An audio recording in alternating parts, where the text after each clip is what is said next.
Bismillahirrahmanirrahim. Assalamualaikum warahmatullahi wabarakatuh. Alhamdulillahirabbil alamin.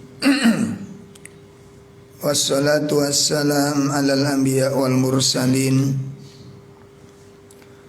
wa ala alihi wa ashabihi wa man tabi'ahum bi ihsanin ila yaumiddin.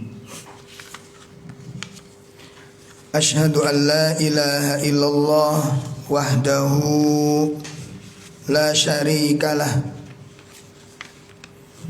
wa asyhadu anna Muhammadan abduhu wa rasuluh. Ya ayyuhalladzina amanu taqullaha haqqa tuqatih wa la tamutunna illa wa antum muslimun. Ya ayyuhalladzina amanu taqullaha wal tanzur nafsum ma qaddamat liwad wattaqullaha innallaha khabirun bima ta'malun. I'lamu anna asdaqal hadits kitabullah wa khairal hadyi hadyu Muhammadin sallallahu alaihi wasallam wa syarrul umur muhdatsatuha wa kullu muhdatsatin bid'ah wa kullu bid'atin dhalalah wa kullu dhalalatin finnar. Ikhwatul iman rahimani wa rahimakumullah. Kepada bapak-bapak, ibu-ibu jamaah Majelis Taklim yang semoga dimuliakan Allah Subhanahu wa taala. Mudah-mudahan perjumpaan kita di pagi ini menjadi pertemuan yang dirahmati oleh Allah taala. Dan semoga majelis taklim yang kita adakan bersama mudah-mudahan menjadi majelis yang diberkahi oleh Allah Ta'ala. Dan semoga semua pihak yang terlibat di dalam amal yang mulia ini, terwujudnya majelis taklim, mudah-mudahan menjadikan amal jariah yang dimuliakan Allah Subhanahu wa taala. Karena dengan adanya majelis taklim ini tersebarnya ilmu, tersebarnya kebaikan, terbukanya pintu hidayah yang di situ banyak kemaslahatan yang akan didapatkan oleh kaum muslimin. Mudah-mudahan ini menjadi amal soleh yang diterima oleh Allah Subhanahu wa taala. Amin ya rabbal alamin. Jamaah sekalian yang dimuliakan Allah Subhanahu wa taala, kalau kita perhatikan dengan baik, kita perhatikan dengan seksama, kondisi Islam dan umatnya pada hari ini, kita akan menemukan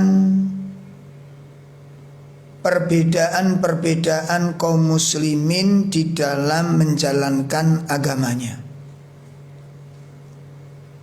Dengan perbedaan-perbedaan yang sangat amat banyak sekali. Dari mulai perbedaan tentang akidah,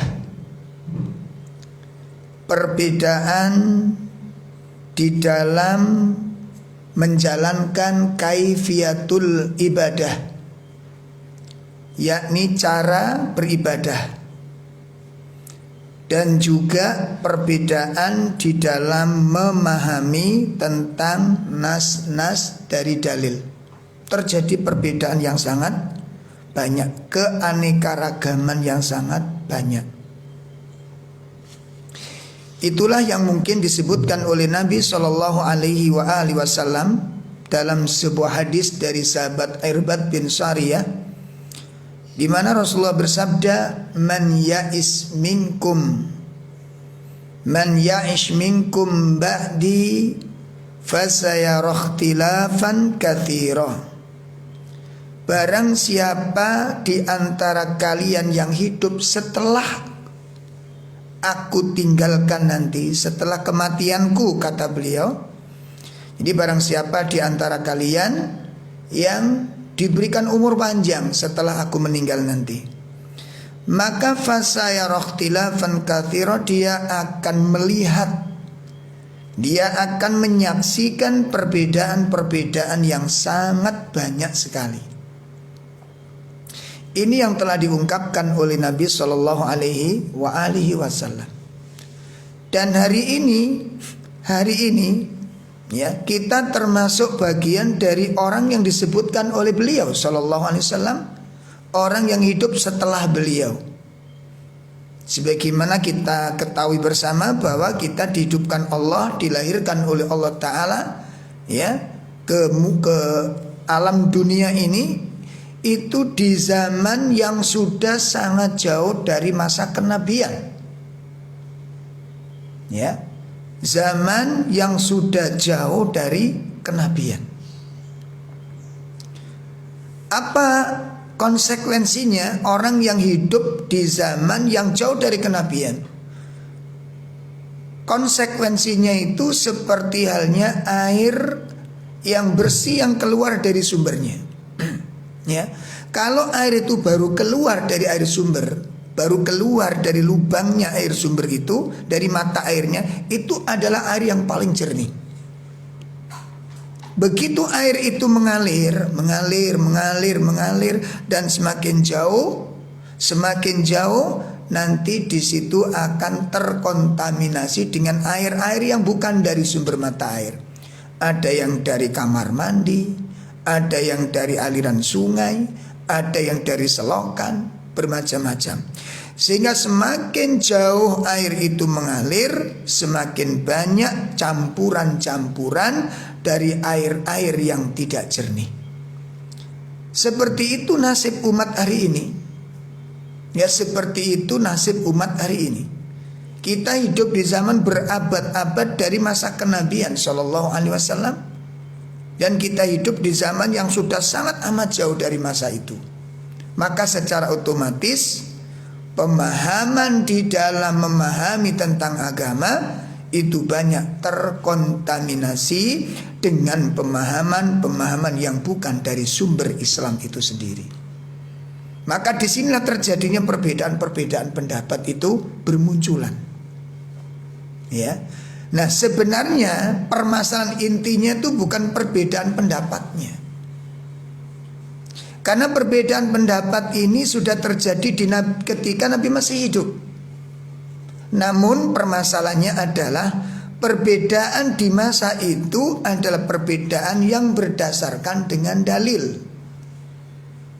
Perbedaan yang masih ada penengahnya, yakni Nabi Shallallahu Alaihi Wasallam. Jadi jelas, seperti ada dua orang sahabat yang berpendapat, yang berbeda pendapat ketika dalam safar. Ya, ketika mereka memutuskan untuk sholat dengan tayamum, ya, dengan tayamum. Setelah itu selesai sholat kemudian melanjutkan perjalanan. Begitu melanjutkan ketemu air. Yang satu berpendapat, saya sudah sholat, sudah menunaikan kewajiban saya, sehingga saya tidak perlu mengulanginya lagi. Yang satu berpendapat, saya harus mengulangi lagi karena ada air ini. Maka ketika kembali kepada Nabi, ternyata kedua-duanya diberikan nasihat oleh Nabi, diberikan penjelasan oleh Nabi, masalah selesai dan urusannya jernih. Ada referensi yang jelas dari Nabi Shallallahu Alaihi Wasallam. Nah, oleh karenanya Al-Quran memberikan penjelasan bagaimana sikap kita, ya, sikap seorang muslim ketika terjadi perbedaan pendapat. Ini jalan keluar, ya. Jalan keluar pertama, Allah Subhanahu wa taala menyebutkan di dalam surat 4 pada ayat 59, ya, di pertengahan ayat itu Allah sebutkan, fa in tanaza'tum fi syai'in farduhu ilallahi war rasul. Ya. Maka apabila terjadi perbedaan pendapat dalam satu urusan dalam agama ini, ya, apabila terjadi perbedaan pendapat dalam suatu masalah dalam agama ini, solusinya adalah farudduhu ilallah war rasul. Maka kembalikan kepada Allah dan kembalikan kepada Rasul. Artinya, kalau terjadi sebuah perbedaan pendapat dalam memahami, dalam mensikapi sebuah agama ini, hendaknya kembali kepada Allah. Maksudnya kembalikan kepada Al-Quran. Dilihat dari Al-Quran ada apa enggak. Yang kedua, kembalikan kepada Rasul. Artinya apa? Dilihat dari segi sunnah. Sunnah mengajarkan itu apa tidak. Nah, untuk mempraktekkan ayat ini jamaah sekalian, ya, untuk mempraktekkan ayat ini kalau terjadi di zaman Nabi masih hidup, ini dengan mudah dijalankan. Ini dengan mudah dijalankan. Sebagaimana tadi sudah kami sampaikan, terjadi perbedaan pendapat, dibawa kepada Nabi. Nabi menjelaskan, kalau Nabi tidak mengetahui, nunggu ayat turun disampaikan, selesai urusan. Ini kalau para sahabat mempraktekkan ayat ini, itu selesai dan mudah. Nah, timbul persoalan berikutnya adalah kita yang hidup di zaman kita sekarang ini. Persoalannya bukan terjadi perbedaan pada dalam memahami, tapi perbedaan di dalam memahami nas kepada Al-Quran. Pertama, Al-Quran memberikan penjelasan, apabila terjadi perbedaan pendapat, kembalikan kepada Al-Quran, kembali kepada sunnah. Selesai urusan. Nah, persoalan berikutnya adalah bagaimana ketika terjadi perbedaan di dalam memahami Al-Quran dan memahami sunnah. Ini problemnya itu di sini. Problemnya di sini. Pada poin yang kedua itu, ya, problemnya adalah apabila terjadi perbedaan di dalam memahami Al-Quran. Kalau yang pertama tadi kan, kalau terjadi perbedaan pendapat, lihat Al-Quran, kembalikan kepada sunnah, selesai urusan. Ada Quran, ada sunnah, selesai. Persoalan berikutnya adalah apabila terjadi perbedaan pendapat di dalam memahami tafsir Al-Quran contohnya, ini dikembalikan kemana? Ini dikembalikan kemana? Ya, nah inilah peluang untuk terjadi perpecahan-perpecahan yang begitu banyak. Kelompok-kelompok dan masing-masing mengklaim dirinya adalah yang paling benar. Nih, makanya persoalannya di sini. Ketika terjadi perbedaan pendapat di dalam memahami Al-Quran dan perbedaan pendapat di dalam memahami hadis, dikembalikan kemana? Oleh karena itu, apakah berarti ini jalan buntu? Jawabnya tidak. Jawabnya tidak. Sehingga disinilah yang kemudian menuntut kita semua kaum muslimin, ya, menuntut kita kepada kaum muslimin semuanya untuk mencari standar di dalam memahami Al-Quran dan sunnah Nabi Sallallahu Alaihi Wasallam. Saya yakinnya mayoritas kaum muslimin akan mengalami kebingungan. Bermunculannya dengan pemahaman-pemahaman yang luar biasa ini. Bukan cuma dalam agama yang sudah pecah-pecah menjadi golongan, menjadi ormas, menjadi partai. Bukan cuma itu. Dalam satu partai pun pecah berantakan, tidak karu-karuan.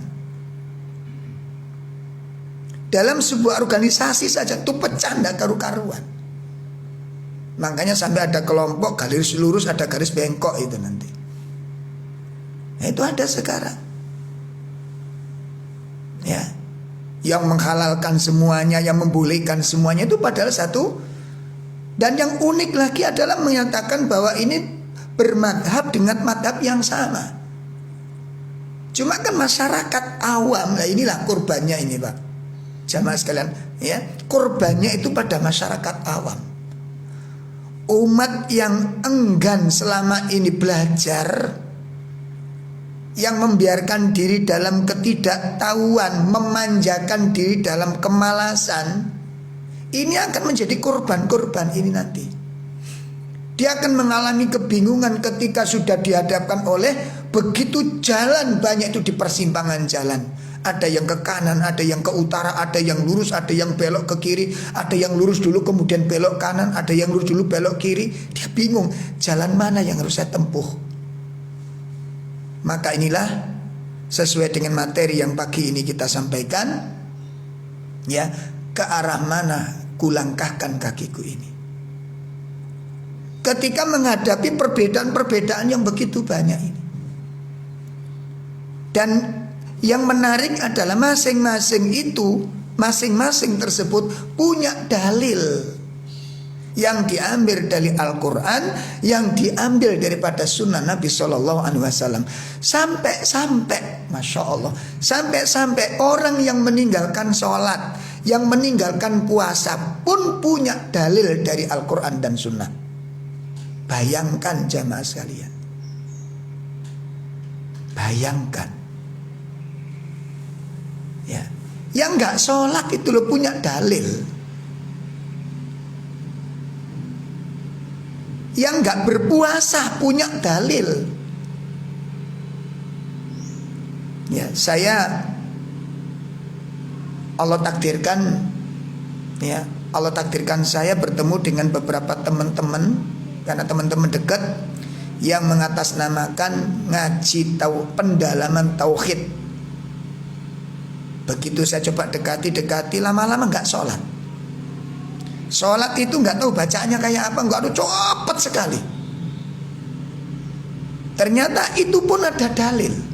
Ada dalil dari Al-Quran. Al-Quran kan nggak mungkin dhaif, pasti sahih, pasti benar. Permasalahan yang jadi persoalan itu adalah bagaimana menafsirkan Al-Quran itu. Ini tafsir siapa yang dia pakai ini? Lah, disinilah yang kemudian kita membutuhkan sebuah cara memahami Al-Quran ini. Saya temukan beberapa teman-teman yang katanya di bulan Ramadan pagi-pagi kok sudah minum kopi. Loh, gak berpuasa. Loh, berpuasa saya berpuasa. Lah kok minum? Nah, baru dia jelaskan di dalam hadis Bukhari. Masya Allah, dalilnya hadis Bukhari, ikhwan, di mana Nabi SAW mengatakan, ya, laisa siyam ya minal aqli wasyarab. Laisa siyam minal aqli wasyarab, ya, bukanlah, ya, yang dikatakan puasa itu hanya sekedar tidak makan dan tidak minum. Hakikat puasa itu bukan tidak makan tidak minum. Innamas siyam minal lahwi warrafas. Tapi hakikat puasa itu adalah meninggalkan sesuatu yang tidak ada manfaatnya dan menjauhi perkataan-perkataan yang jorok. Itu hadis yang sahih. Jadi hakikat puasa itu bukan tidak makan tidak minum. Sehingga orang ini, kelompok ini memahami makan minum itu nggak masalah, karena hakikat puasanya bukan tidak makan tidak minum itu, ya. Tetapi hakikat puasanya itu adalah meninggalkan sesuatu yang sia-sia, baik itu perkataan dan perbuatan, dan juga meninggalkan perkataan-perkataan yang jorok. Saya tidak berkata jorok dan saya tidak melakukan hal-hal yang tidak ada manfaatnya. Itu hakikat puasa. Sehingga mereka makan dan minum. Dalilnya ada di dalam sahih, hadis-hadis yang sahih. Masya Allah. Ya. Kemudian mereka menafsirkan dalam surat Al-Hijr pada ayat yang terakhir contohnya, ya, wa'bud rabbaka hatta ya'tiyakal yakin. Sembahlah Tuhanmu, ya, sembahlah Tuhanmu hatta ya'tiyakal yakin, sampai datang kepadamu keyakinan. Perhatikan dua kalimat ini. Sembahlah Tuhanmu sampai datangnya keyakinan kepadamu. Sehingga di sini ada perintah. Perintah pertama adalah perintah beribadah kepada Allah. Yang kedua, pembatasan beribadah. Apa pembatasannya? Apabila sudah mendapatkan sebuah keyakinan. Masya Allah. Sehingga nanti kalau orang sudah beribadah dan dia sudah menemukan sebuah keyakinan, maka berarti beban ibadah tidak ada lagi bagiannya. Makanya kelompok ini mengatakan membagi tingkatan-tingkatan agama itu ada 4 macam. Ada syariat, ada thariqat, ada hakikat, ada makrifat. Lah nanti kalau sudah sampai pada hakikat, seperti yang mungkin kita saksikan berapa kali. Saya nyaksikan teman dekat saya. Dulu satu pekerjaan dengan saya. Sholat itu nggak pakai bacaan. Ternyata Pak ada dalilnya lagi. Ya Allah. Allah menyatakan aqimus shalah li dzikri. Tegakkan sholat, dirikan sholat untuk mengingatku. Sehingga di situ diterjemahkan, diartikan bahwa hakikat dan inti sholat itu adalah ingat kepada Allah. Itu inti sholat dengan dalil aqimus shalah li dzikri. Tegakkan sholat untuk mengingatku. Sehingga dipahami dalam ayat ini berarti perintah untuk menegakkan sholat itu dalam rangka supaya ingat kepada Allah. Sehingga nanti artinya dibalik lagi. Dibalik lagi. Apa kebalikannya? Ya, berarti inti daripada sholat itu adalah orang yang ingat. Intinya itu ingat kepada Allah. Maka kalau orang sudah melatih diri sampai pada ingat kepada Allah, sehingga nanti kalau sudah dia bisa untuk mencapai ingat kepada Allah, maka sholat tidak perlu adanya rukuk dan sujud. Yang paling penting adalah ingatnya kepada Allah. Untuk apa rukuk dan sujud kalau nggak ingat kepada Allah? Itu dalil akalnya. Para teroris juga memiliki dalil. Ya, bunuhlah orang kafir itu di mana saja kamu temukan. Orang kafir secara global, tidak dikaji secara spesifik. Nah, oleh karenanya ayyuhal ikhwah rahimani wa rahimakumullah. Ini banyak sekali nanti kalau kasihkan contoh seperti orang Jil. Orang Jil mengatakan bahwa semua agama itu hakikatnya Islam. Ya, seperti salah satu tokohnya yang sudah meninggal di Indonesia ini, dia menyatakan apa? Dia menyatakan mengartikan Islam itu hanya dari sisi makna saja. Apa makna Islam? Islam itu sejahtera, Islam itu selamat, Islam itu tunduk, Islam itu patuh. Itu makna Islam menurut bahasa. Perhatikan makna Islam menurut bahasa. Sehingga kalau Islam itu bermakna selamat, Islam bermakna sejahtera, makna Islam itu tunduk, makna Islam itu patuh. Sehingga kalau ada agama mengajarkan kepatuhan, maka agama itu mengajarkan Islam. Kalau agama mengajarkan ketundukan, maka agama itu mengajarkan Islam. Di bawah ranah pola pikir, apakah Kristen mengajarkan ketundukan? Ya. Apakah Hindu mengajarkan kepatuhan? Ya. Berarti di dalam Hindu, di dalam Kristen itu juga ada ajaran Islam. Maka inilah yang dijadikan dalil, semua agama itu sama. Ada dalil. Nah, oleh karena itu ayyuhal ikhwah rahimani wa rahimakumullah, sehingga di sini orang awam, sekali lagi orang awam akan mengalami kebingungan. Saya harus kemana? Kemana harus saya melangkah ini? Terjadi perbedaan pendapat, makanya carut marut di dalam beragamanya. Nggak karu-karuan. Nah, disinilah yang kemudian perlu kita untuk menghadirkan, mencari dan mengambil sebuah kesimpulan bahwa untuk menentukan kebenaran dan tidak harus berdasarkan dalil dengan pemahaman yang benar. Makanya ini bukan jalan buntu ayyuhal ikhwah, bukan jalan buntu. Sehingga di dalam memahami Al-Quran, di dalam memahami nas-nas hadis-hadis Nabi, tidak hanya serta-merta menurut akal-akal kita sendiri, menurut hawa nafsu kita sendiri. Harus ada standar pemahaman siapa yang kita ambil ini. Oleh karenanya Imam Ibnu Sirin mengatakan, ini kita tertarik dengan perkataan beliau. Perhatikan. Apa yang dikatakan oleh Imam Ibnu Sirin? Beliau menyatakan inna hadzal ilma dinun. Inna hadzal ilma dinun. Sesungguhnya ilmu ini adalah agama. Agama itu adalah ilmu.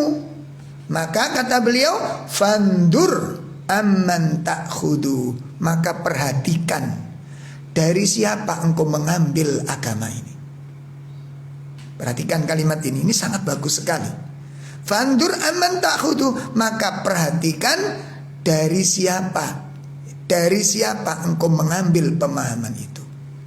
Seperti tadi saya sampaikan, kalau ada orang berpuasa, ya, orang berpuasa apa tadi? Makan nggak apa-apa, minum nggak apa-apa. Nah, itu pemahamannya siapa? Dia mengambil pemahaman itu dari siapa? Lah dari situ akan ketahuan keburukan dan kebenaran ini. Nah, bapak-bapak, ibu-ibu sekalian, maka solusinya kita kembali kepada surat 21 ayat 7 dan surat 16 ayat 43. Coba kita simak dulu surat 16 ayat 43. Ya. A'udzu billahi minasy syaithanir rajim.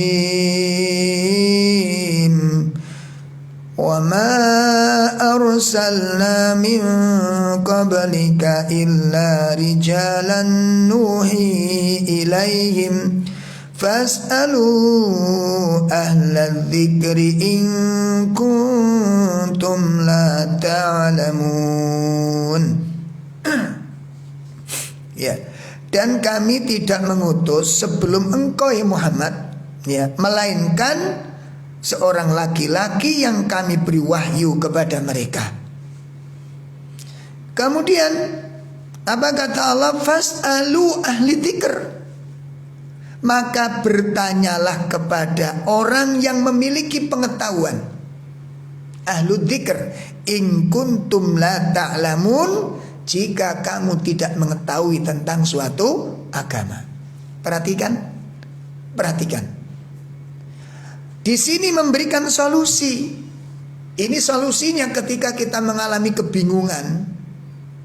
Ya, si kelompok ini melakukan amal ini, ada dalilnya. Ternyata yang kita simak, kita saksikan itu, dalil-dalil itu dipaksakan sesuai dengan keinginan mereka.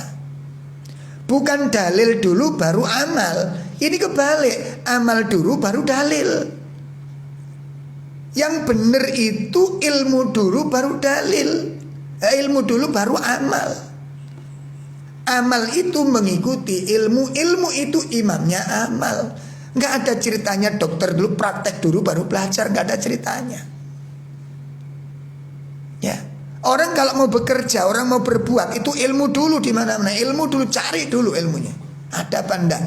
Baru beramal sesuai dengan ilmu, bukan beramal kemudian dicarikan dalil. Berantakan ini ya ikhwah. Berantakan. Maka kemudian muncul pemahaman apa? Sholat dengan bahasa Indonesia. Ada dalil, ada dalil. Ya. Wala taqrabus sukara, jangan kau dekati sholat. Wala taqrabus sholat wa antum sukara, jangan kamu dekati sholat dalam keadaan mabuk. Ya. Hatta ta'lamuna ma taqulun, sampai kamu mengetahui apa yang kamu ucapkan. Ya.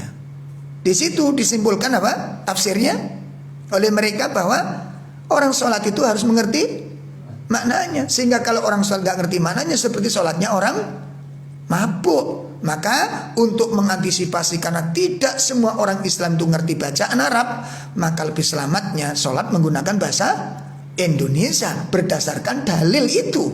Masya Allah. Bayangin, ini pemahamannya siapa? Ini loh pemirsa sekalian, sehingga nanti kita tidak lagi mengalami kebingungan. Nah, maka kesimpulan bisa kita ambil pertama, ya, di dalam mengambil dalil Al-Quran tidak cukup dengan Al-Quran semata. Tidak cukup dengan Al-Quran semata. Begitu juga mengambil dalil hadis, tidak cukup dengan hadis itu saja.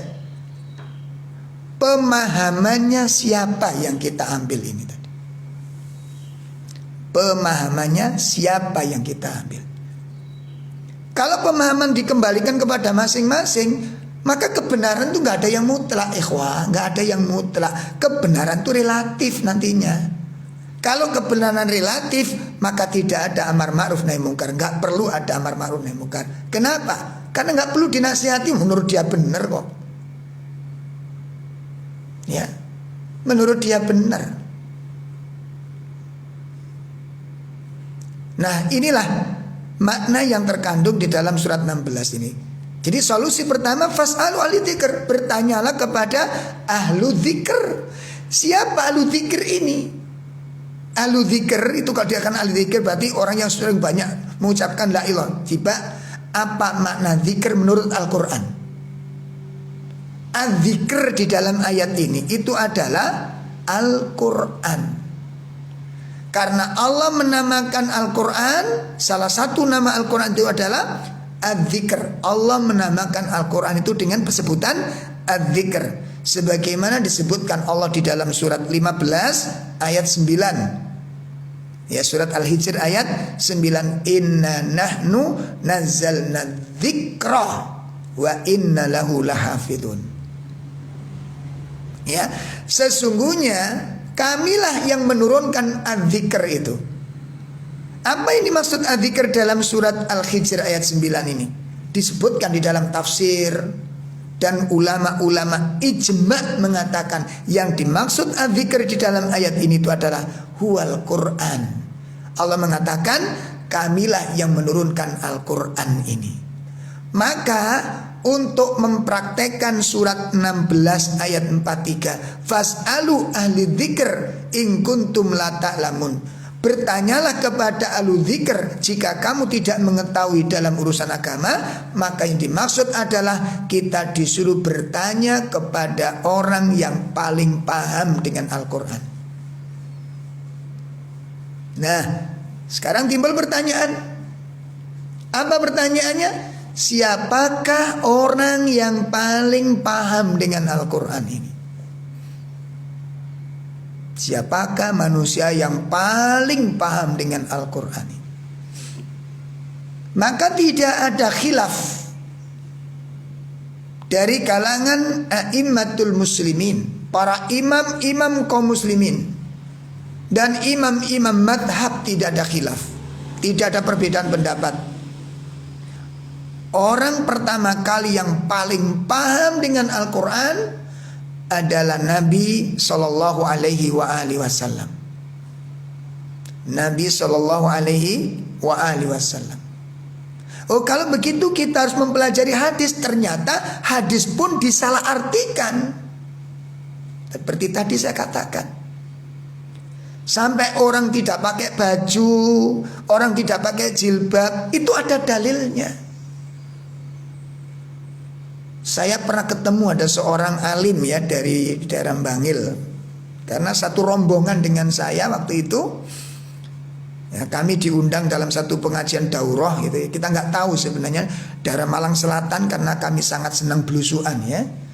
Akhirnya salah satu rombongan itu ternyata ada yang kelompoknya ini, masya Allah, ya, masya Allah. Jadi ternyata begitu komentari tentang waktu kita diskusi istirahat itu, ada buku yang dikirim dari teman-teman Dewan Dakwah ya, yang dari Al-Sofwa Jakarta, itu tentang adab-adab seorang muslim. Salah satunya diantaranya itu merawat jenggot. Nah, Pak Ustadz ini tadi yang dari Bangil itu mengomentari, masalah gini tuh nggak usah dibahas lagi, jenggot, janggut, apalagi gitu nggak usah dibahas lah.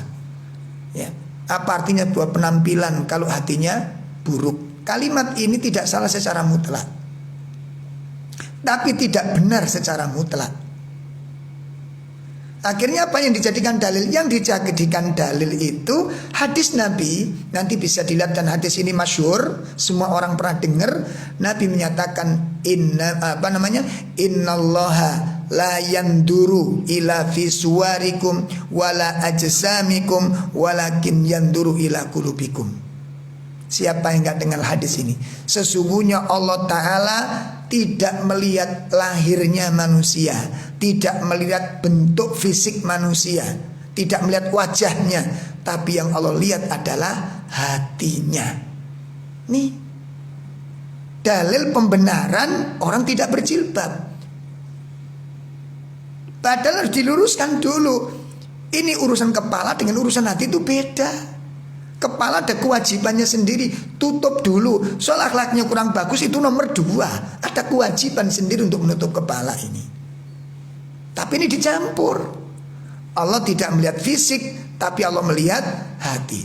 Begitu dia dalil pakai hadis ini, saya nyeletuk. Kalau begitu kita sekarang lepas saja celana kita semuanya. Nanti kita keluar dengan dalil innallaha la yanduru ila fi suharikum wa ajsamikum walakin yanduru ila qulubikum. Saya tawarkan ke Ustaz gimana kalau kita keluar tanpa celana, ya? Kan Allah tidak melihat fisik kita, tapi Allah melihat hati kita. Yang penting kan hati kita bercelana, saya bilang begitu. Enggak sepakat ternyata. Lah terus kok bisa pakai dalil itu? Pemirsa sekalian, wahai yang punya akal, gunakan akal kita. Ya. Nah, inilah penyelewengan-penyelewengan yang perlu diluruskan. Maka kita kembali sebagaimana dikatakan oleh Imam Ibnu Sirin, fandur amman ta'khuduh, maka perhatikan dari mana, dari siapa engkau mengambil pemahaman tersebut. Nah, oleh karena itu ayolah ikhwah, sebagaimana tadi kami sampaikan, ya, ketika kita rujuk yang paling paham dengan Al-Quran adalah Nabi, maka kita berbondong-bondong. Kalau begitu kita harus mengambil pengamalan dari Nabi. Begitu kita mengambil dalil dari hadis, ternyata hadis pun bisa dipahami berbeda-beda. Maka persoalannya ayolah ikhwah, sekarang pertanyaannya adalah, siapakah orang yang paling paham di dalam memahami makna hadis? Nabi kan bersabda, ini berupa hadis. Sekarang siapa orang yang paling paham dengan hadisnya Nabi SAW ini? Yang paling ngerti betul tidaknya pengertian hadis itu siapa? Maka tidak lain adalah orang yang bertemu dengan Nabi dan bertanya langsung kepada Nabi tentang tafsir Al-Quran dan tentang hadis itu. Karena orang ini bertanya tentang hadis kepada Nabi yang punya hadis. Saya paham ini ya. Generasi ini bertemu dengan Nabi, belajar dari Nabi. Tafsir Al-Quran itu bagaimana, Nabi jelaskan. Tafsir hadis ini bagaimana, Nabi jelaskan. Maka tidak bisa diragukan lagi, orang yang paling paham dengan tafsir setelah Nabi SAW adalah para sahabat.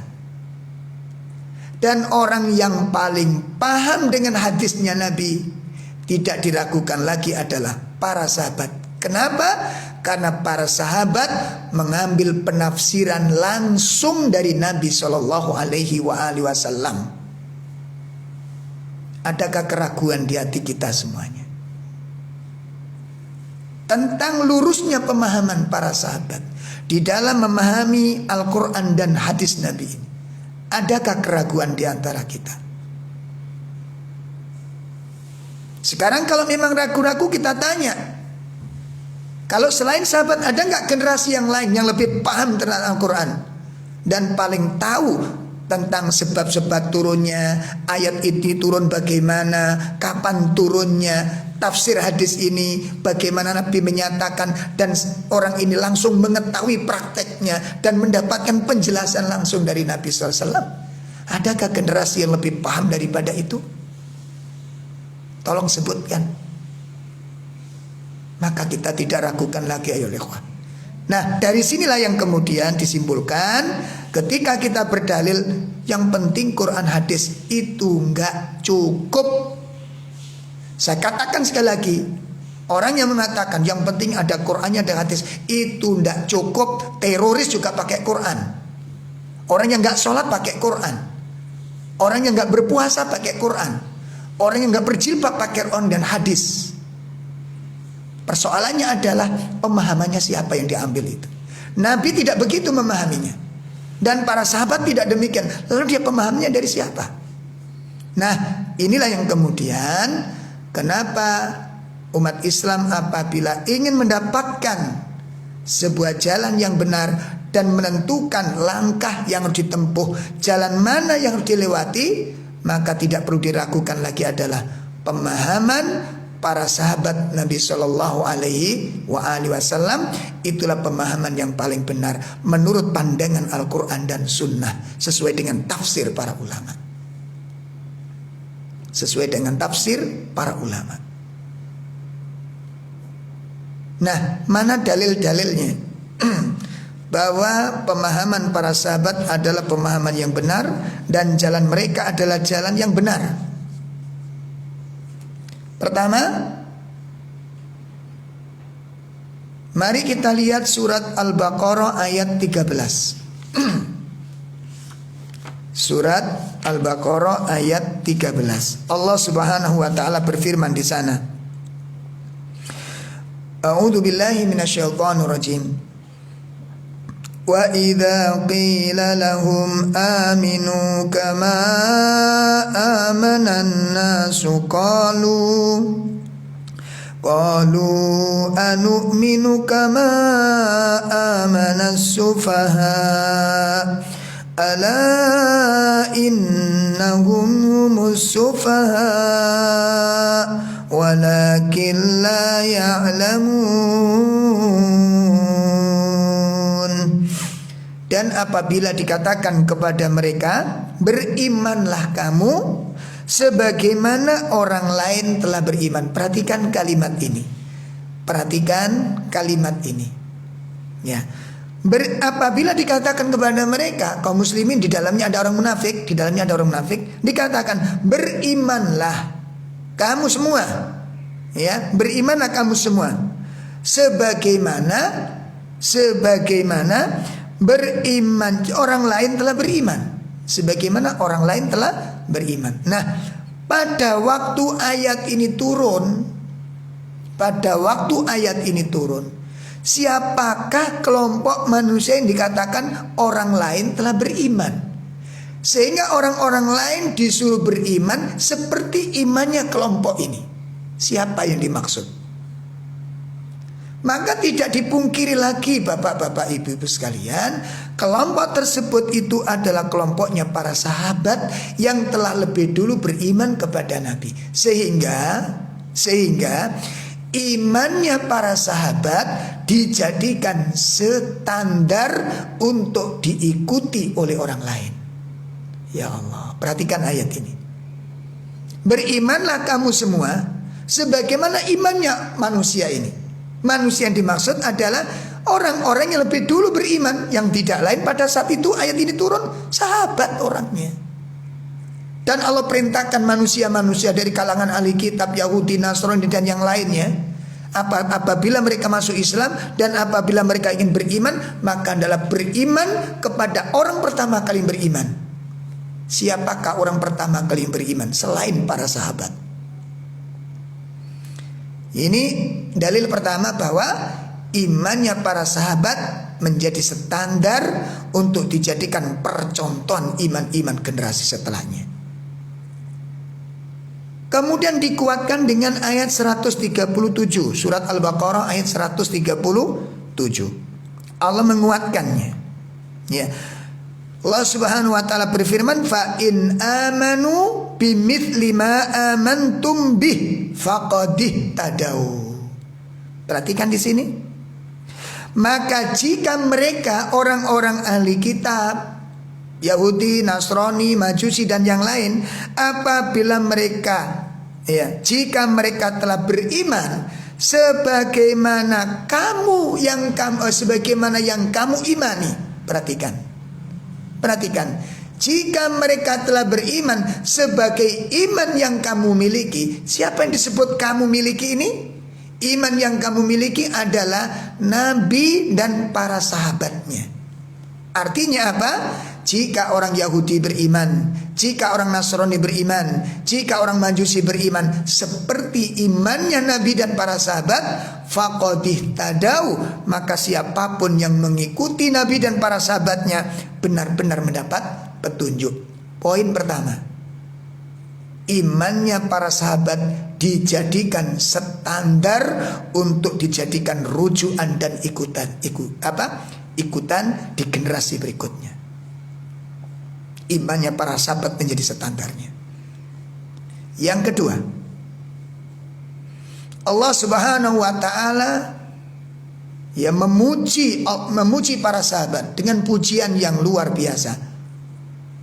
Allah memberikan rekomendasi, memberikan tazkiyah, pernyataan, pengakuan, dan itu diabadikan dalam Al-Quran. Nah, ini nanti ada tafsir yang dipelintir oleh orang-orang di zaman sekarang ini. Mari kita simak surat 3 ayat 10. 110, maaf, surat Al-Imran ayat 110. Bagaimana pernyataan Allah tentang kondisinya para sahabat, kondisinya Nabi dan para sahabatnya. Allah Subhanahu wa taala menyatakan dalam firman-Nya, A'udzu billahi minasyaitonir rajim. Kuntum khaira ummatin ukhrijat lin-nasi ta'muruna bil ma'ruf wa tanhauna 'anil munkari wa tu'minuna billah. Walau amana ahlul kitabi lakana khairan lahum minhumul mu'minuna wa aktsaruhumul fasiqun. Allah menyatakan apa? Kuntum khaira ummah. Kalian itu sebaik-baik umat. Pertanyaannya,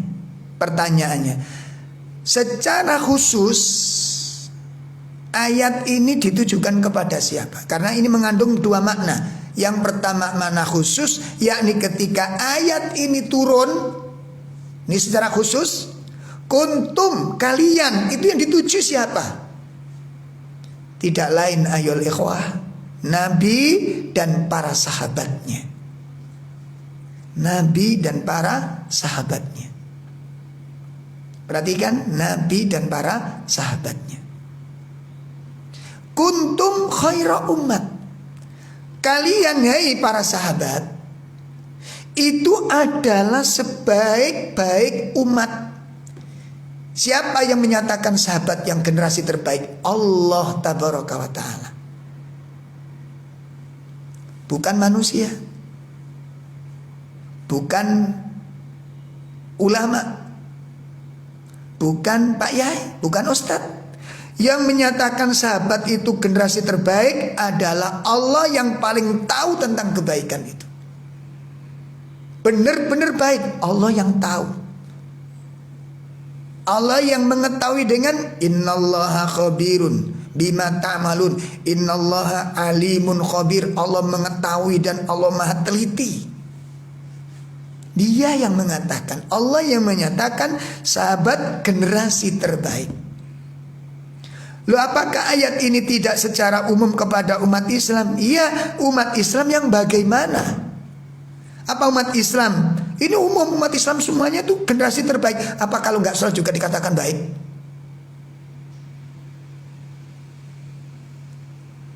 Apa yang mencuri juga dikatakan baik?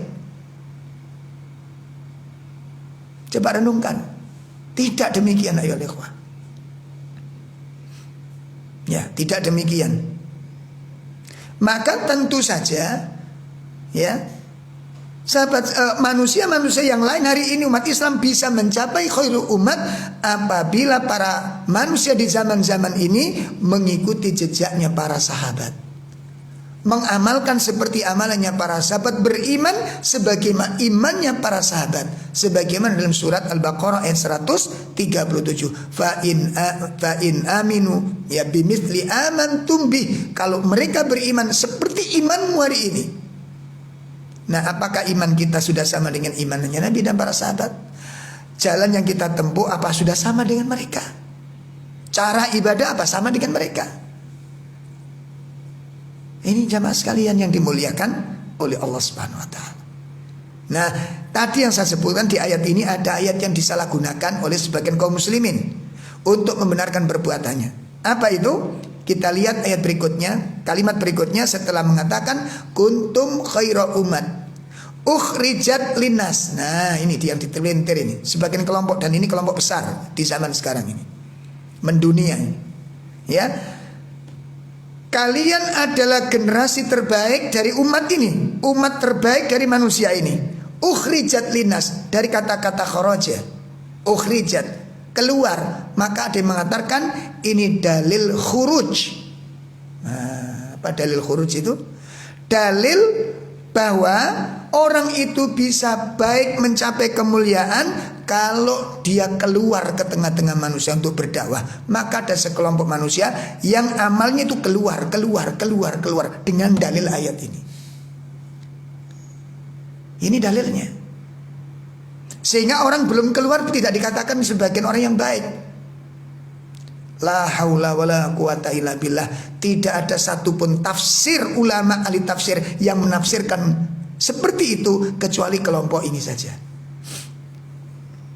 yang mendasarkan bahwa kemuliaan itu apabila sudah keluar untuk berdakwah.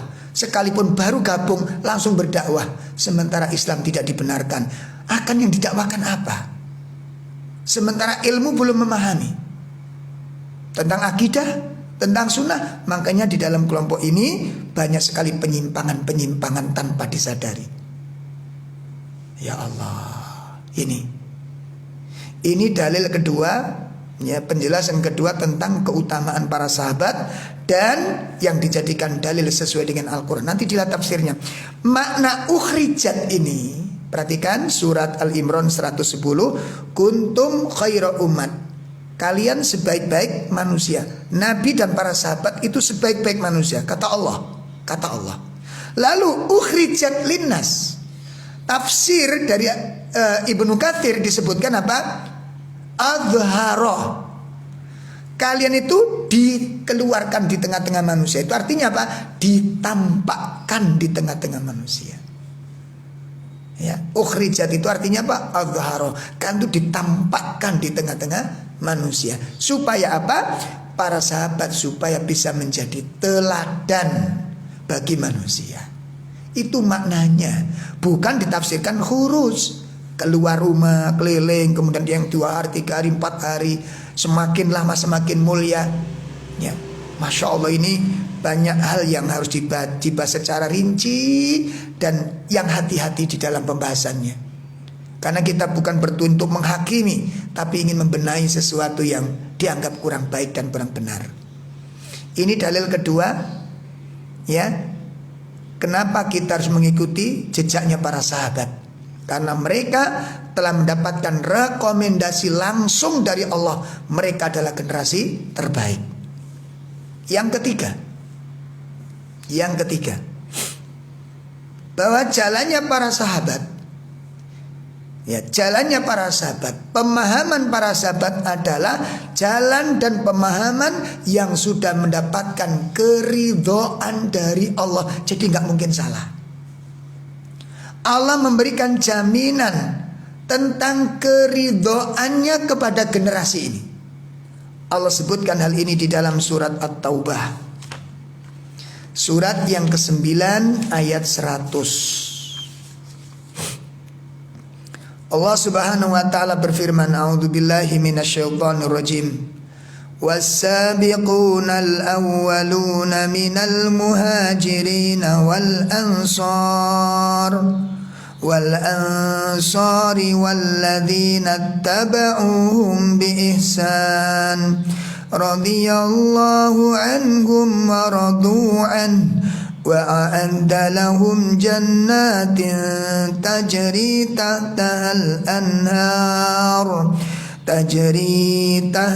الأنهار خالدين فيها أبدا ذلك الفوز العظيم. Dengan tegas secara harfiah, ya, Allah Subhanahu wa taala mengatakan was-sabiqunal awwalun, ya, generasi yang pertama kali masuk Islam, umat yang pertama kali masuk Islam, minal muhajirin, dari kalangan muhajirin, orang-orang sahabat-sahabat yang dari Mekah yang pergi ke Madinah, wal ansor, dan kelompok orang Ansor. Ini bukan nama sebuah kelompok, tapi kedudukan orang yang menolong. Muhajirin disebut Ansor. Kenapa penduduk Madinah disebut Ansor? Karena menolong orang-orang yang hijrah, memberi tempat, bukan minjemi. Rumah dikasihkan, tanah dikasihkan, bahkan ada yang menawarkan istrinya. Ya, yang ketiga jangan ditiru ini, karena istri kita cuma satu ditawarin, hilang bisa. Ya Allah, kenapa disebut Ansor? Karena menolong orang-orang muhajirin. Maka dua kelompok ini bukan siapapun kecuali para sahabat. Apa lantas kemudian kita hari ini membentuk nama Jamaatul Muhajirin supaya masuk kelompok ini? Atau membentuk Jamaatul Ansor? Enggak. Ya, tolong jangan salah paham, kok dipelintir pisan saya dikira ngecek teman-teman Ansor. Enggak. Jangan salah paham, ya, jangan salah paham. Jadi yang dimaksud muhajirin wal ansor ini itu adalah para sahabat. Itu istilah saja untuk membedakan mana pendatang dan mana pribumi di kota Madinah, sehingga nanti silsilahnya itu jelas. Silsilahnya jelas. Masya Allah. Nah, kemudian Allah juga menjamin kelompok yang ketiga. Berarti ada dua kelompok di sini, kelompok muhajirin dan kelompok ansor. Ini istilah sahabat, pendatang dan pribumi. Lalu Allah tambahkan generasi yang ketiga, yang dijamin oleh Allah untuk mendapat keridhoannya. Berarti generasi yang ketiga ini generasi yang benar jalan hidupnya. Siapa mereka? Walladzina taba'uhum bi ihsan.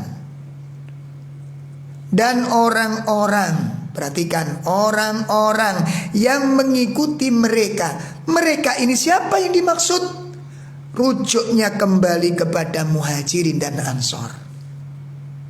Perhatikan, was-sabiqunal awwalun, generasi pertama kali yang masuk Islam dari kalangan muhajirin, orang-orang Mekah yang pindah ke Madinah, wal ansor, dan penduduk asli Madinah yang masuk Islam pertama kali, ya, dan orang-orang yang mengikuti mereka dengan baik. Lah, mengikuti para sahabat dengan baik itu apa? Tidak menambahi dan tidak mengurangi pemahaman mereka. Jangan ditambahi, jangan dikurangi. Kenapa? Pemahaman mereka pemahaman terbaik. Allah menyatakan apa? Radhiyallahu anhum. Allah nyatakan dengan pernyataan yang tegas, Allah ridho dengan mereka. Perhatikan, Allah meridhoi mereka. Kalau Allah meridhoi mereka, berarti pasti tidak bisa diragukan lagi bahwa pemahaman mereka adalah pemahaman yang benar. Maka inilah kenapa manhaj Ahlussunnah mengambil sebuah kesepakatan mengikuti jejaknya para sahabat. Itulah cara yang benar dalam beragama, sesuai dengan dalil Al-Quran. Nah, ini dalil yang ketiga. Dalil yang ketiga. Dalil yang keempat, tentang wajibnya kita mengikuti jalannya para sahabat. Rasulullah Shallallahu Alaihi Wasallam menyebutkan dalam sebuah hadis, ya, Rasulullah Shallallahu Alaihi Wasallam menyebutkan dalam sebuah hadisnya, Ya. Beliau menyatakan khairun nasi qarni thumma alladhina yalunahum thumma alladhina yalunahum.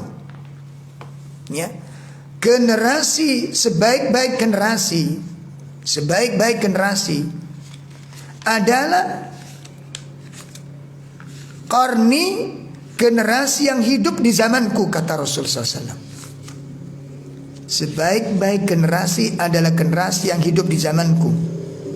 Maksudnya generasi Islam. Siapa yang dimaksud oleh Nabi? Para sahabat radhiyallahu anhum ajmain. Sebaik-baik generasi qarni, thummal ladina yalunahum, thummal ladina yalunahum.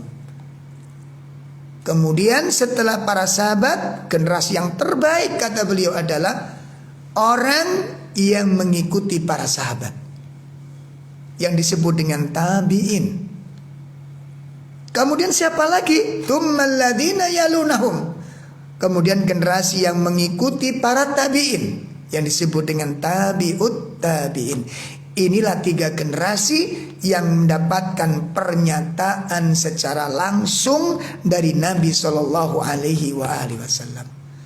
Maka apakah ada alasan yang lain untuk tidak memiliki manhaj mereka dan mengikuti jejak mereka? Ini pernyataan dari Al-Quran, pernyataan dari Nabi Shallallahu Alaihi Wasallam. Sekarang mari kita lihat pernyataan dari para sahabat radhiyallahu anhum dan para a'immatul muslimin. Ya, tentang sebuah pemilihan. Karena panjenengan Bapak Ibu harus tahu tepat milih jalan yang mana ini. Sebab jalan di tengah-tengah kita nanti banyak. Semuanya menyatakan benar. Semuanya menyatakan benar. Mari kita lihat, kita simak dalil yang keempat dari sahabat Abdullah ibnu Mas'ud radhiyallahu anhu. Qala Ibnu Mas'ud, berkata sahabat Ibnu Mas'ud radhiyallahu anhu. Ya. Apa kata beliau? Innallaha nadhara fi qulubil ibad. Ya, sesungguhnya Allah itu melihat hati-hati semua hambanya. Ya Allah, Allah melihat hati-hati semua hambanya. Dilihat semua oleh Allah hati-hati manusia ini. Fawajada qalba Muhammadin sallallahu alaihi wasallam khaira qulubil ibad. Kemudian Allah temukan ya, hatinya Muhammad sallallahu alaihi wasallam khaira qulubil ibad. Itu sebaik-baik hati manusia. Ya Allah. Jadi Allah melihat hati-hati manusia, semua dilihat. Kemudian Allah temukan hati Muhammad sallallahu alaihi wasallam sebagai hati terbaik dari hati manusia ini. Lalu apa kata beliau? Fastafahu li nafsihi. Lalu Allah memilihnya untuk dirinya. Allah memilih Nabi Muhammad, ini manusia pilihan. Manusia pilihan yang dipilih oleh Allah untuk dirinya. Lalu fabta'athahu birisalatihi. Kemudian setelah Nabi Muhammad dipilih menjadi manusia terbaik dan hati terbaik setelah ditemukan, Allah pilih untuk dirinya. Setelah itu apa? Allah mengutusnya untuk membawa risalahnya. Allah mengutus Nabi untuk membawa risalahnya. Setelah itu apa kata sahabat Abdullah ibnu Mas'ud? Tsumma nadhara fi qulubil ibad. Kemudian Allah melihat, ya, Allah melihat hati hamba-hamba yang lain. Setelah Muhammad ini siapa kira-kira yang baik hatinya ini? Ba'da qalba Muhammadin sallallahu alaihi wasallam, setelah hatinya Nabi Muhammad. Ada enggak ini hati manusia yang paling baik setelah hatinya Nabi Muhammad sallam? Subhanallah. Sahabat Ibnu Mas'ud mengatakan, fawajada quluba ashabihi khaira qulubil ibad. Masya Allah. Setelah itu ditemukannya hati para sahabat itu adalah sebaik-baik hati di antara manusia. Hatinya para sahabat adalah hati yang terbaik di antara manusia. Setelah itu apa? Faja'alahum. Allah jadikan para sahabat ini wuzara nabihi. Allah jadikan para sahabat ini wazir. Wazir itu wakil-wakil yang mendampingi nabinya sallallahu alaihi wasallam. Allah pilih para sahabat untuk menjadi manusia-manusia di sekeliling Nabi, untuk mendampingi Nabi SAW dalam rangka yuqatiluna ala dinihi. Dengan sahabat-sahabat yang terbaik inilah mereka berjihad untuk agamanya. Ya Allah. Jadi agama ini dibawa oleh manusia terbaik dan diikuti sahabat-sahabat manusia-manusia yang terbaik adalah para sahabat radhiyallahu anhum. Maka sahabat Abdullah bin Mas'ud mengatakan, "Fama ra'ahul muslimuna hasanan fahuwa indallahi hasan." Maka apa saja yang dipandang oleh para sahabat itu baik, maka dalam pandangan Allah itu baik. La haula wala quwata illa billah. Wa ma ra'ahu sayyi'ah, dan apa saja yang dipandang para sahabat buruk, fahuwa indallahi sayyi', maka di sisi Allah pun itu adalah buruk. Asar ini diriwayatkan oleh Imam Ahmad. Ya. Kemudian yang kedua, yang lebih menarik lagi. Ya, ini supaya kita lebih jelas lagi, tidak ada ragu lagi, tidak ada syak, tidak ada kebimbangan sedikit pun untuk menentukan sikap kemana langkah ini harus kita, kemana kaki kita harus kita langkahkan, mengikuti jejak siapa kita, mengikuti pemahaman siapa kita.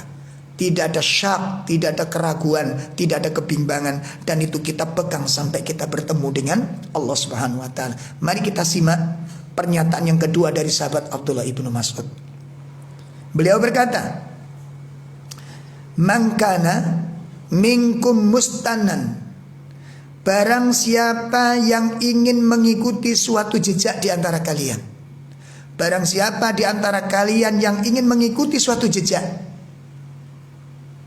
yang ingin mengikuti sebuah pemahaman, maka falyastinna biman qad mata, maka ikutilah pemahaman orang yang telah meninggal dunia.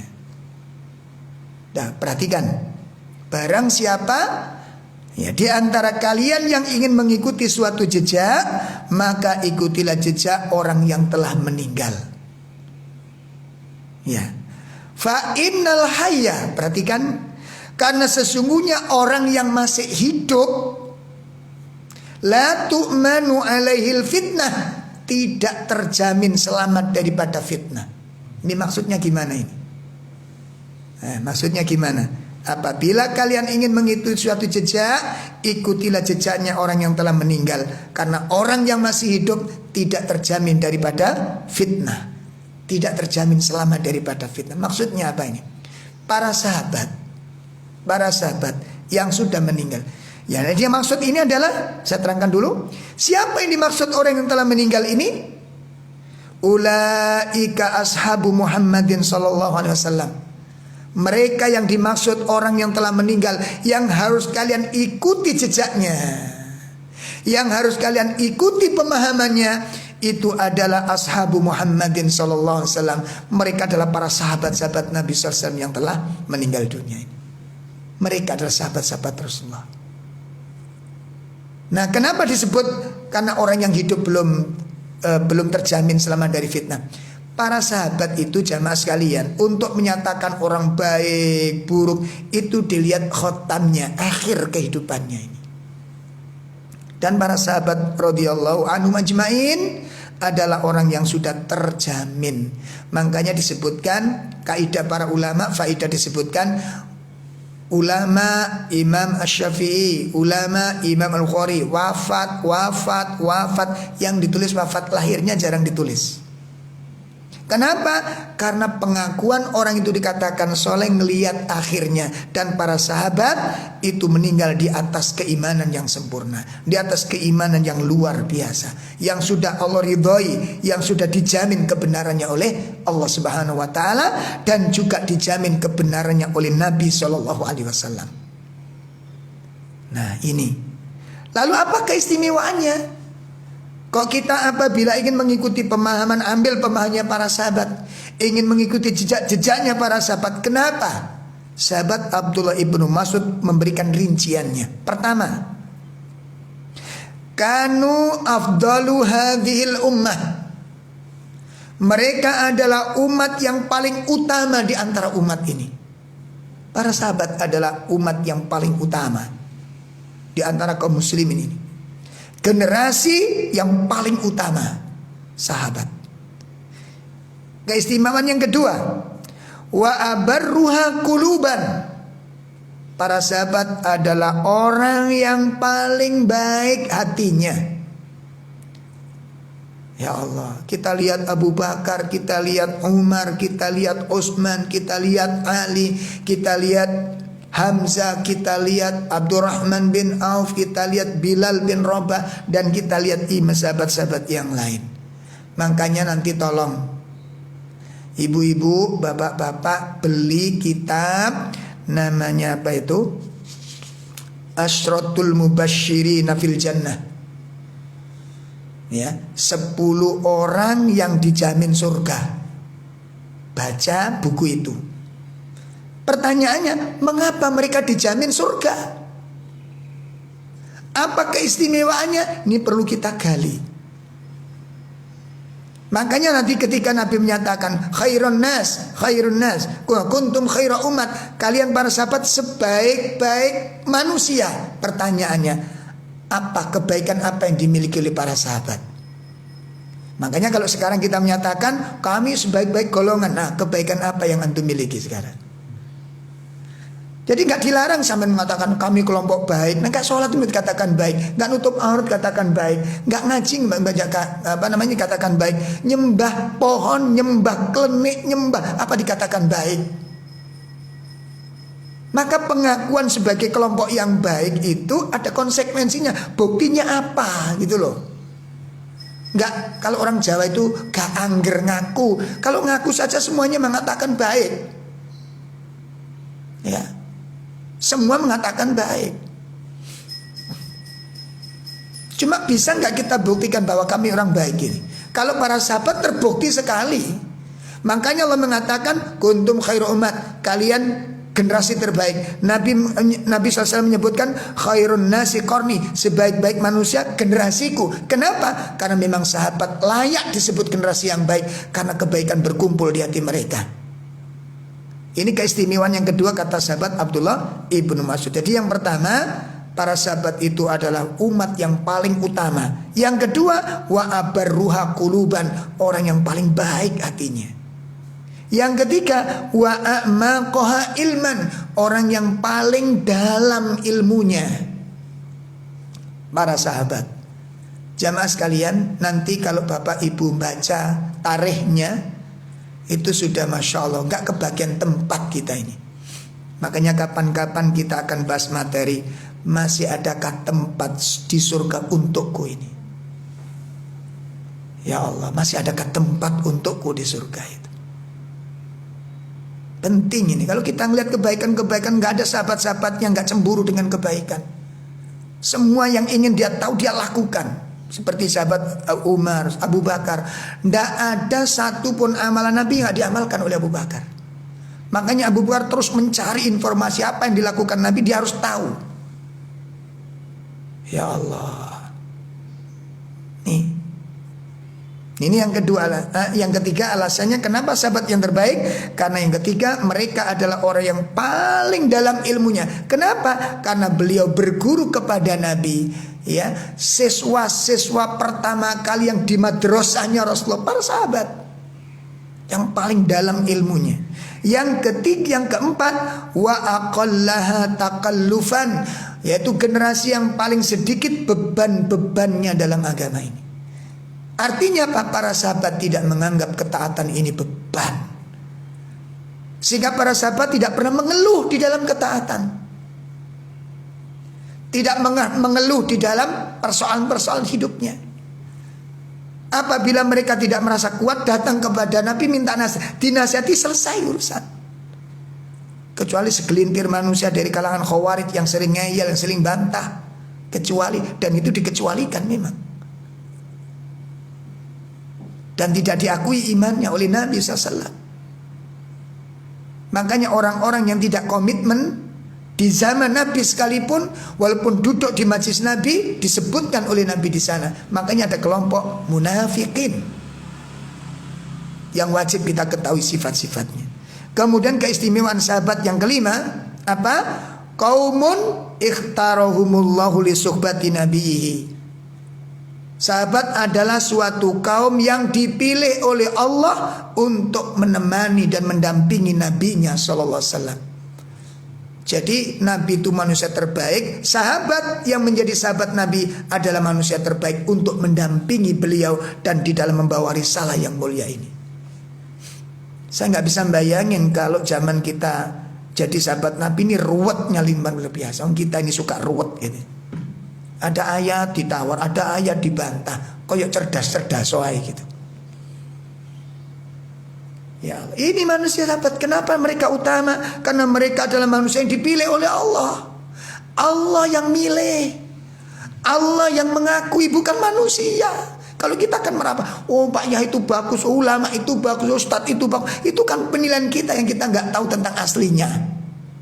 Allah yang lebih mengetahui tentang hatinya. Ya. Jadi mereka adalah generasi yang dipilih oleh Allah untuk mendampingi nabinya, wa iqamati dinihi, dan generasi kaum yang dipilih oleh Allah untuk menegakkan agamanya. Masya Allah, ini kelebihan-kelebihan dan keutamaan para sahabat. Lalu apa solusinya? Apa langkah yang harus kita tempuh kalau sudah mengetahui keistimewaan mereka? Sahabat Abdullah ibnu Mas'ud mengatakan, fa'arifu lahum fadlahum. Oleh karena itu, kenalilah keutamaan-keutamaan mereka. Ini PR kita ibu, bapak, PR kita, kenalilah keutamaan-keutamaan mereka. Setelah itu apa yang kedua? Wattaba'uhum fi atharihim. Setelah itu, ikutilah jejak-jejak mereka, tiruan cara beribadahnya. Nanti terjadi perbedaan pendapat, tidak masalah, selama ada dalil yang bisa dipertanggungjawabkan dan dalil itu benar, sahih, bukan masalah yang cacat. Ikuti jejak mereka, ikuti langkah mereka, ikuti setelah itu apa? Wa tamassaku bimastata'tum. Yang ketiga yang harus kita lakukan adalah hendaknya engkau berpegang erat, ya, sesuai kemampuan kalian. Berpegang erat, dicekel sing rapat, dipilih yang sudah tidak ada ragu lagi. Setelah itu diikat di dalam hati kita sesuai kemampuan kita ini. Apa yang kita pegang erat-erat ini? Satu, min akhlaqim, akhlak-akhlak mereka. Yuk ditiru akhlaknya para sahabat, takwanya para sahabat, rasa takutnya para sahabat, dermawannya para sahabat, sungguh-sungguhnya para sahabat, lembutnya hatinya para sahabat, khusyuknya hatinya para sahabat. Itu ditiru semuanya. Coba ditiru, dibaca dulu. Setelah itu apa yang kita perlu pegang erat-erat? Wadinihim, dan cara beragamanya mereka. Ya, pegang eratlah, erat-erat di tanganmu dan di hatimu. Setelah itu dari akhlak mereka dan cara beragama mereka. Kenapa kita harus mengikuti dan memegang erat-erat jalannya para sahabat ini? Fa innahum kanu 'alal hadiyil mustaqim. Karena mereka semua para sahabat itu berada di atas jalan yang lurus. Ini kuncinya. Ya Allah, sahabat itu adalah memiliki jalan yang lurus. Sedangkan kita setiap hari berdoa, ihdinas siratal mustaqim, siratal ladzina an'amta alaihim. Pemirsa sekalian yang dimuliakan Allah, ini dalil-dalil tentang keutamaan para sahabat. Dari pernyataan Al-Quran, pernyataan Nabi langsung. Jadi pertama pernyataan Allah, pengakuan Allah kepada para sahabat, pengakuan Nabi kepada para sahabat, pengakuan para sahabat di dalam menjelaskannya, dan sekarang yang terakhir pengakuan para ulama-ulama sunnah. Yang pertama, berkata Imam Ahmad bin Hanbal rahimahullah ta'ala, usulus sunnah indana, ya, dasar-dasar sunnah dalam pandangan kami. Jadi yang dimaksud dasar-dasar agama itu adalah at-tamassuku bima kana alaihi ashabu Rasulillah sallallahu alaihi wasallam wal iktita'u bihim. Kata Imam Ahmad bin Hanbal, dasar-dasar dari agama menurut pendapat kami adalah berpegang erat dengan apa yang dipahami oleh sahabat-sahabat Nabi Muhammad sallallahu alaihi wasallam wal iktida'u bihim, dan mengikuti jejak mereka.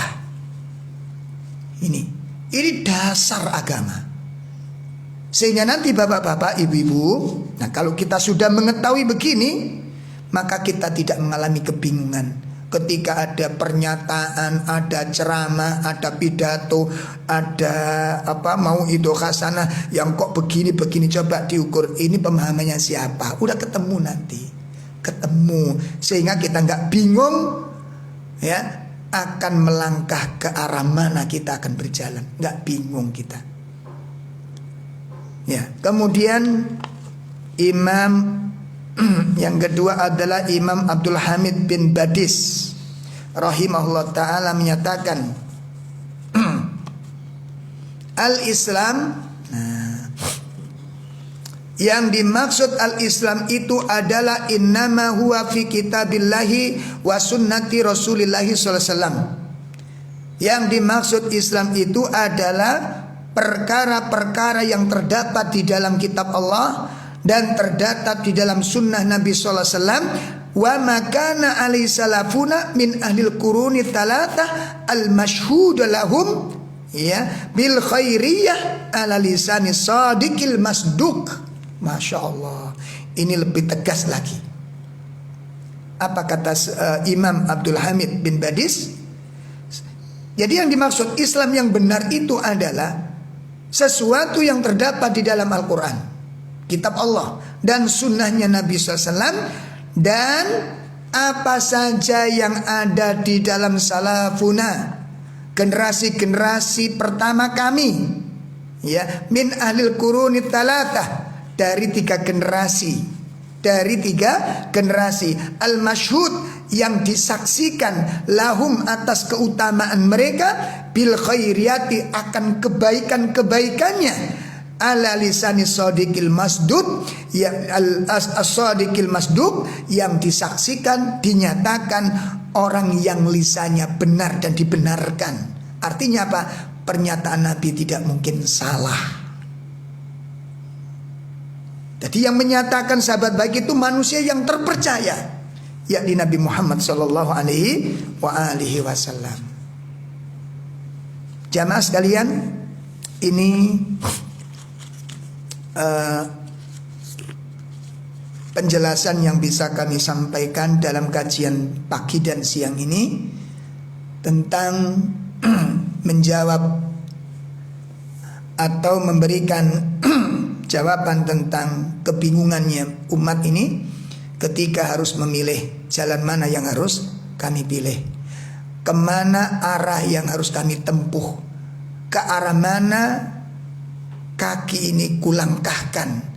Kita sudah punya pilihan yang tepat, Al-Quran, sunnah yang dipahami oleh para sahabat radhiyallahu anhum ajmain, karena pemahaman mereka tidak diragukan menurut Allah, tidak diragukan menurut pernyataan manusia yang tidak pernah dusta, yakni pernyataan as-sadiqul masduq, yang tidak lain adalah Rasulullah sallallahu alaihi wasallam.